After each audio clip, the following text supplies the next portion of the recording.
What is going on, good people of the internet? I hope you're well. Thank you for stopping by to my little corner of Leeds United misery, therapy, happiness, and I don't know, just welcome. Thank you for stopping by. Thank you to the new subscribers. I really appreciate you. My videos are getting some really decent views, so that's good. I'm pleased about that. If you would really like to, if you could subscribe, I would be greatly appreciative of that. No, it's going well. I'm enjoying it. I'm enjoying myself. I'm enjoying having conversations and just kind of putting my opinion across and kind of saying not whatever I want to say, but just kind of saying certain little bits and pieces and just making my points and how I feel about everything. So again, like I say, thank you for stopping by. It genuinely is appreciated. So I thought I wanted to just kind of wait for the kerfuffle to die down of transfer deadline day and kind of getting the Sheffield Wednesday game out of the way as well. So I think it's important to touch on the deadline day. It kind of has, I think, quite clearly come to light that Sinisterra and his agent are both a pair of scumbags, as far as I'm concerned. To threaten legal action, I think, is absolutely disgusting. I genuinely think that's terrible, and it says a lot more about the two men in question than anything else. There was a comment that his agent put up on his Instagram, which was just,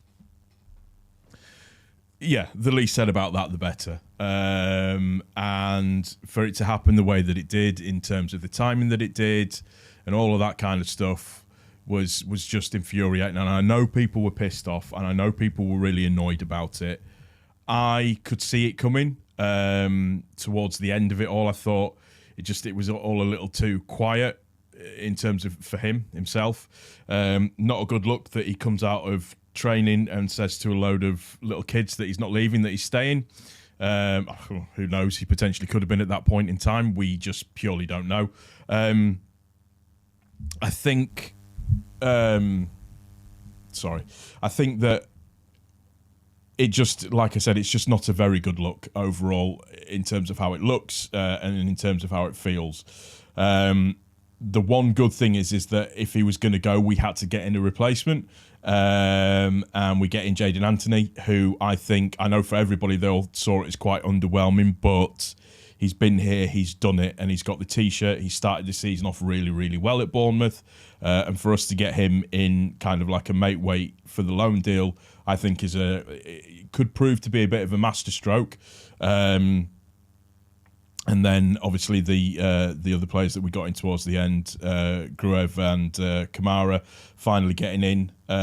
Pleased about that, happy about that. It gives that rotation for the centre of the midfield. Archie Gray cannot play the full season. He looked a little bit tired against Wednesday. Still had a good game, as he always does. For me, so far, the most solid performer up until the most consistent performer up until the international break has been Ampadu. He's been ridiculously good. He's just everywhere. He's just absolutely everywhere. So I've been really pleased with that. But glad it's all over. Glad it's finished. Sinisterra is a scumbag, as far as I'm concerned. Just the way that it was all done.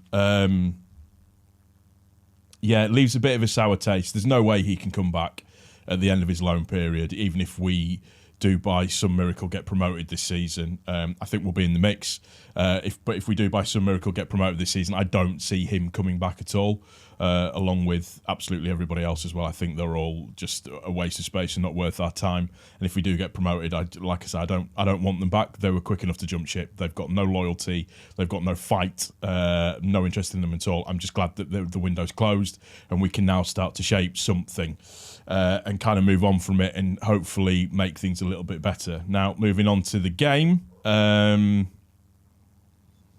We're going to come up against grizzled championship teams like that all the time. It's going to be a case of, with the possession and what we can do with it, we're going to come up against that low block consistently, where it's literally going to be 10, 9 men behind the ball consistently all the time, and you're having to fight that low block. I understood the reasoning of having Rutter as the 10 Rutter as the 9 and Pior as the 10. That kind of made sense, but unfortunately, it just didn't quite work out. Although, Rutter had some chances, but he just didn't get them on target. And there's a couple of things that we won't talk about. Nonto had a decent game. Looks like he's putting in the effort. I saw a little post that he did today for somebody's birthday, which I thought was very nice. Just a little video message to say happy birthday. Hope everything runs well for you, which is nice to see.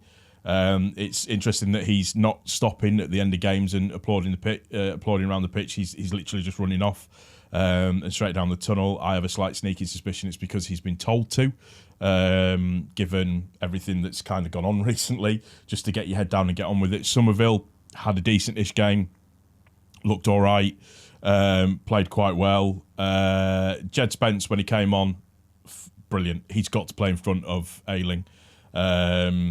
For me, I just think he's going to be better. That tracking back tackle that he did was absolutely brilliant for me. I thought he did really, really well. Shackleton, again, good fill-in. I'm not pissed off at the 0-0. I could be, but the team's still gelling. The team is still getting used to each other. I think the international break is a good thing for us. Anyways, it gives some players a good chance to kind of gel together and get to know each other a little bit better. And hopefully, into the next game, we'll do better and we'll beat Millwall. Fingers crossed, hopefully, because it's a mad league, this. Because you look at Sunderland selling their best striker and then winning 5-0. It's a bonkers league. It's never that straightforward and it's never that easy. So with the international break coming, I think it's great. That's going to be a good opportunity for people to gel together. I think as well, Nonto's been called up to the Italy squad. So point in fact to his agent, who I think again is a scumbag. Don't necessarily have to play in top flight football to be getting into your national team all the time. It's the performances that you put in, and I think that we might start to see something from Nonto now. Now that all of that shit is kind of behind him, we just might start to see a little bit. And it's boiling in my room, and not having any hair. In my office, I should say, in my room, sound like a child. And my not having any hair means that the sweat runs straight down my forehead. That's going to do it. I'll leave you with that really nice image. If you have enjoyed the video, please click the like button. If you've got any opinions on anything that I've said, then please feel free. Put them down at the bottom. If you're new, subscribe, share the video, do everything that you want to do as usual. But thank you ever so much for the love on the video so far. I really do appreciate it. And yeah, I'll see you on the next one. Take care.